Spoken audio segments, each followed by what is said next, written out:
Thank you, and thank you for that welcome. I want to add my voice to those that have already thanked you for taking this incredibly beautiful day and spending it inside. I know you're all outdoor people, or you wouldn't be docents and you wouldn't spend your time at State Park, so I really appreciate you taking the time to be here with us today. I work for an environmental organization called Ocean Conservancy, and I feel very fortunate to have that job because, like all of you, my passion is ocean and coastal protection. So I feel lucky that I get to have as my day job what you volunteer your time to do, and that's really been something that's been important to me. I grew up in San Francisco, and my first experience, my love for the ocean and for the coast, really was forged on the beaches of the Point Reyes National Seashore, walking with my grandmother as a very young girl. You probably all know some of the parks that you work at, similar. It's not Southern California, right? You know, we don't spend a lot of time out in the sun getting tan on the beaches here in Northern and Central California, so my memories were, fog-shrouded days where you put on your down jacket to go to the beach.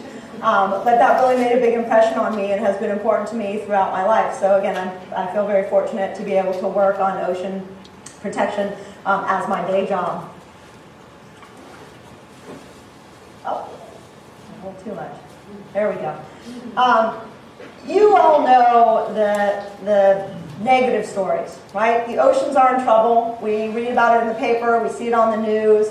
No surprise. As there are more and more people on this planet, we're using the ocean in new ways. We're using the ocean more all the time, and the pressures are growing. And a lot of what we hear is not very hopeful. A lot of bad news. More and more problems.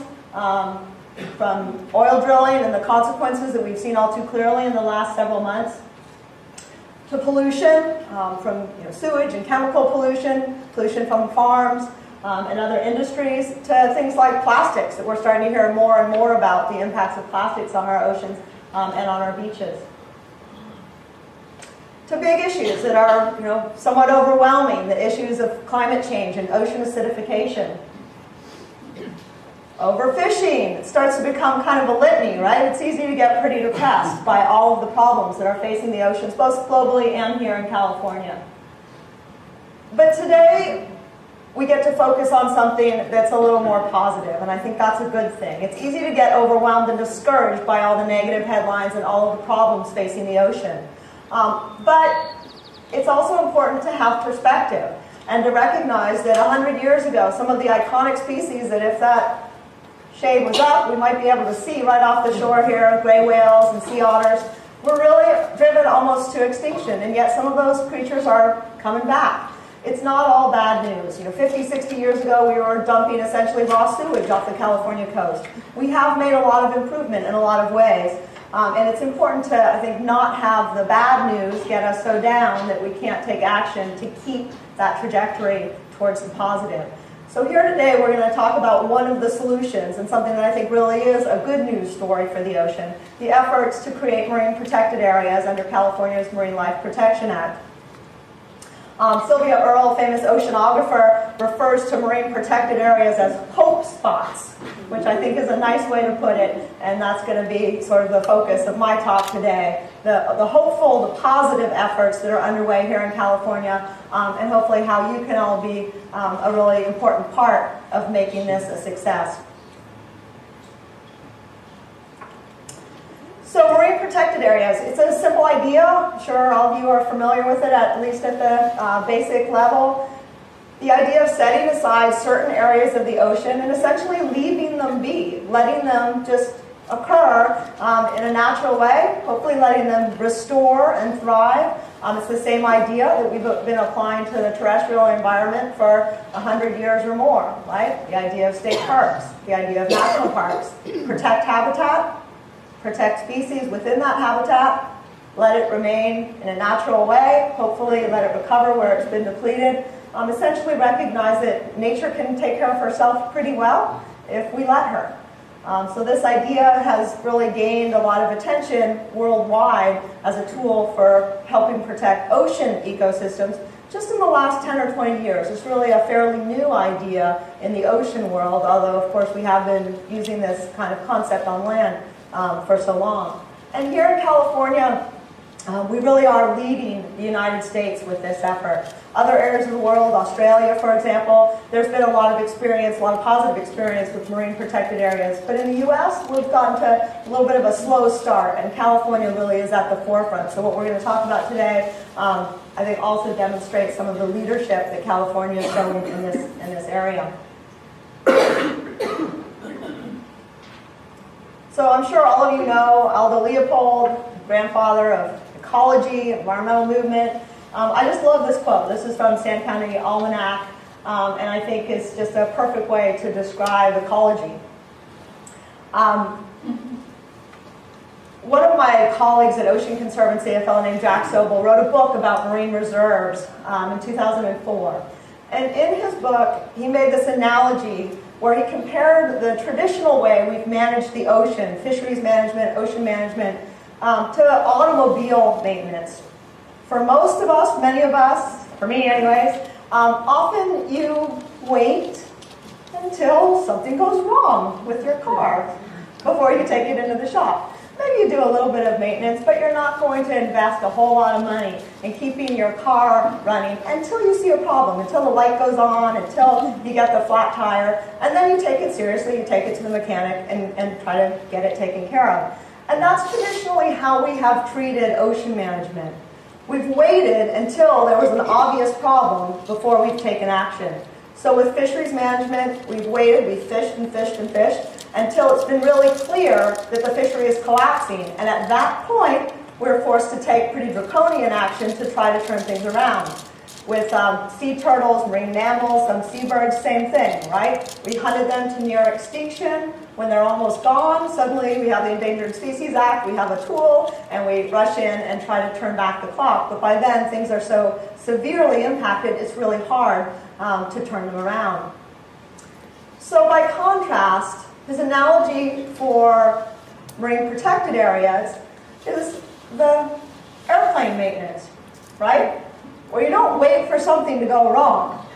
You don't wait for the light to go on. The whole purpose of airplane maintenance is prevention, right? You want to make sure that you are taking care of everything, that your systems are intact, that every little thing is taken care of perfectly in advance, because of course the consequence of a problem, if you're flying over the mountains, would be severe.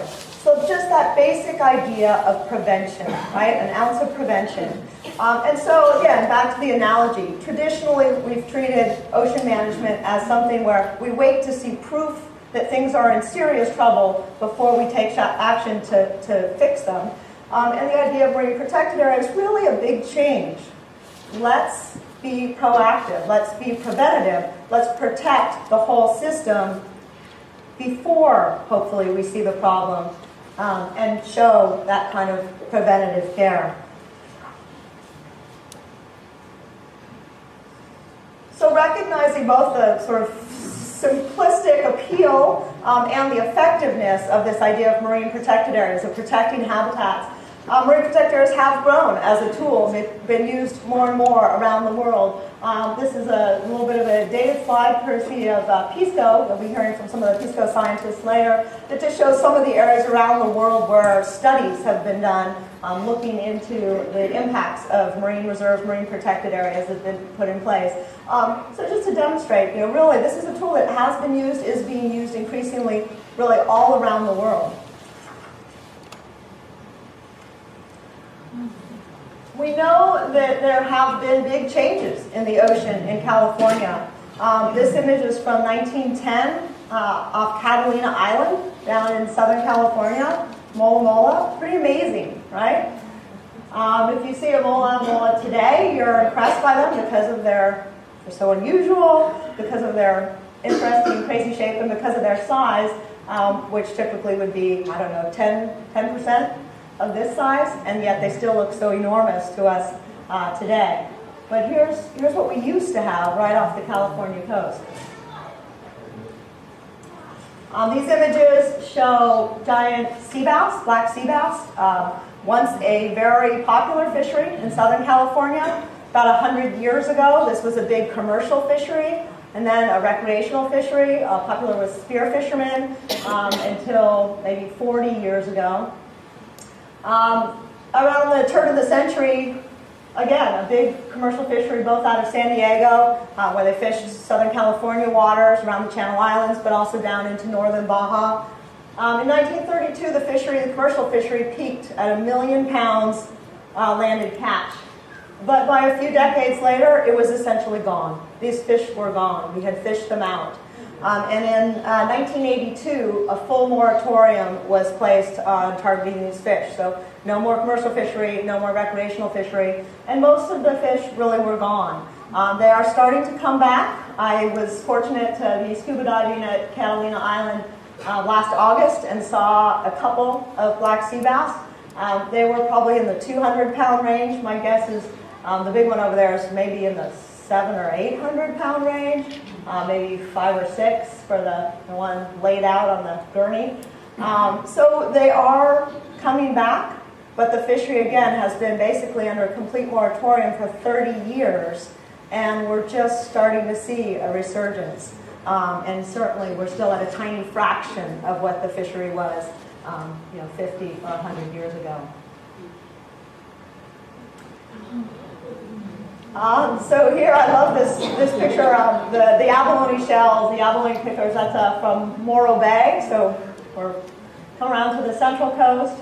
There's some great images at the Maritime Museum down in Monterey where they show the train cars just full of abalone shells. Train car after train car, just packed full of abalone shells. Of course, now no commercial fishery for abalone in California left at all. Moratorium placed on that. A couple decades ago. There's one recreational fishery that still remains north of the Golden Gate, where you're allowed very strict, just a couple of abalone by free dive. You can't use scuba gear, it's just for one species. A couple of the species of abalone that were harvested commercially and recreationally are now probably eligible for Endangered Species Act listing. So again, really serious changes over the last 100 years in terms of what we found in our ocean and what we're able to remove from it. The spiny lobster, I love that shot too. Again, a pretty important fishery still to this day in Southern California, both commercially and recreationally. Typically now, the lobsters that are caught are in the 1 1/4 to 2 pound range. 70, 80 years ago, those would have all been 4 or 5 pounders. What were typically landed were twice as big. The record male lobster is weighed in at 26 pounds. Nowadays, a 5-pounder is a trophy lobster.